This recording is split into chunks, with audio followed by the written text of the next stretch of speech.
Hey guys, my name's Jonathan Villa, and this is my Mod 14 case study. So what do I know? There's a new assistant principal at JFK School. There is no PTO, PTA, and she's pretty new. She's only been there she's only finished her admin degree 4 months ago. She's looking to make some changes. And her current principal, her boss, is apathetic about having parents become involved because in the past the parents haven't been involved, and he's seen some laziness, and he doesn't really think that they need it anyways. And both the principal and the assistant principal, though, agree to send a letter home to parents attempting to get involvement, set up a meeting, and at that meeting, only 8 parents show up, and the principal is not sure whether to go on with it or not. So I need to know a few things. There wasn't a lot of information given. So was there another event going on tonight? What type of school is this? At the bottom here, I have, do they have athletics? Was there a game that night? Is this an elementary school? Is this a middle school, high school? It just said JFK school. I can't really assume that it's doesn't have sports. So was there another event going on that night? How involved do the parents who showed up want to be? Were they showing up because they thought they had to, or were they showing up because they wanted to? Can we start small and build to bigger numbers? Anytime you have a first of anything, you're going to have small numbers, and then word of mouth spreads, and then it can become bigger. How big is the community? So percentage wise is, if you have if it's 100 students in the school, 8 parents isn't bad. If you have 1,000 people in the school, that's not great.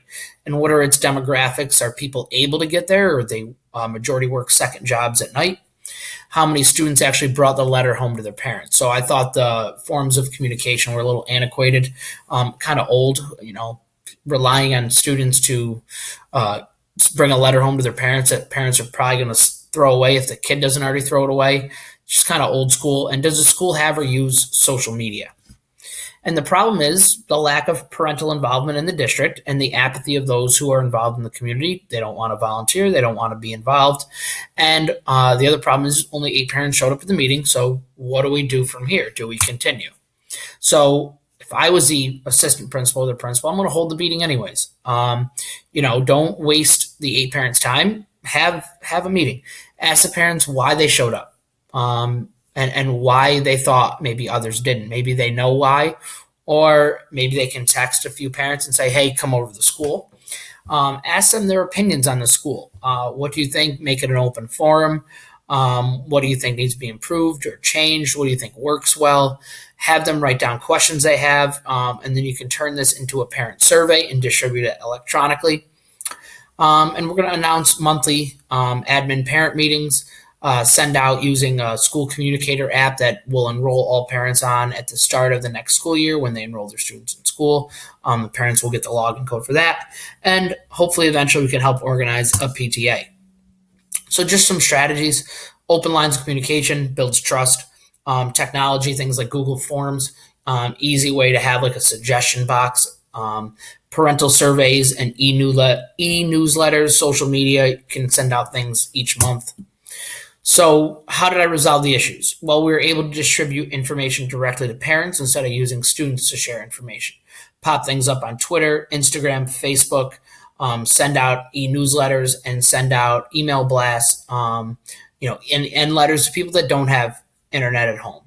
Open lines of communication with parents, and which will lead to a better environment and culture, will lead to positive word of mouth, hopefully. And then this would involve, if parents want to volunteer and we can get them feeling good about the school and wanting to volunteer, it would lead for more opportunities for student activities such as a field day, working snack bars at games if we're talking about this is like a high school or a middle school, field trips, band concerts, so anything like that, extracurricular activities. I was thinking during this that how has the lack of parental involvement affected the students? Has it not affected them in positive ways, negative ways? Has it helped the staff, hurt the staff? Why is there so much hesitation from the principal? Did he have a bad experience one time? And what does the staff think about the lack of parental involvement? Are they happy about it? Would they like that to change? I was feeling a little bit of confusion over why the principal wouldn't want parents to be involved. I feel like you can have parents hold grades and stuff like that over their students' heads a little bit. I was not surprised at the turnout of the parents. be honest, 8 seemed like a lot for a first meeting.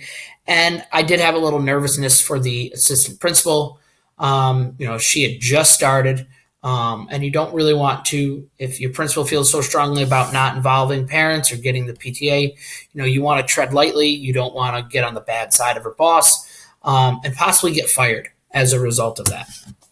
I value that the principal does seem to be able to be swayed. He did eventually say, okay, let's have a meeting. So maybe you could influence him down the line. The assistant principal is willing to attempt to make a change. And I did value that the 8 parents showed up. It's better than none. Couple unresolved issues. Eventually down the line, if we do have parental involvement and it grows, can we, with the principal's approval, form a PTO or a PTA? What eventually is the best way for parents to receive communications from the district? They can get an app, phone calls where they get recorded messages, but just what's the best way? And how involved do the majority of parents want to get? Do they really not care, or do they want to have avenues to become involved in their students' success and their students' education? And so finally, I promoted academic success a couple of ways. Opening a direct line of communication to parents so they know of information such as testing days, field trip days, half days, anything like that, snow days, so they can rely. So rather than relying on students, I'm going to attempt to form a PTO eventually, and this PTO could organize things such as breakfast on the morning of testing days, on state testing days, and things like that. They can organize 8th grade moving up ceremonies, award ceremonies, things like that. And finally, I promoted academic success by instituting a parental survey and eventually a student survey. So what do we think of the school, and where do we need to improve? Promoted the personal well-being, open lines of communication, building trusting relationships. And by doing that, parents might be more open to share with us what's going on with their child at home. All right, and so we're able to better help them with guidance counselors and people like that. Create social media accounts so that parents and especially students who are on those can see more of what is going on, and helped build a new culture of trustworthiness and caring between all stakeholders. And finally, promoting community engagement. This was the easy one for this. Yeah, we held a meeting with 8 parents and scheduled future dates. So hopefully more community members and that those meetings spread. All right. Shifted to different forms of communication rather than just a letter home. Again, that was old school. That's 1990s. We have social media and all these different forms that we can get information out. And we're going to create e-newsletters. I think having an e-newsletter show all the good things that we're doing in the school, and having social media pages will help really build community engagement and a positive word of mouth.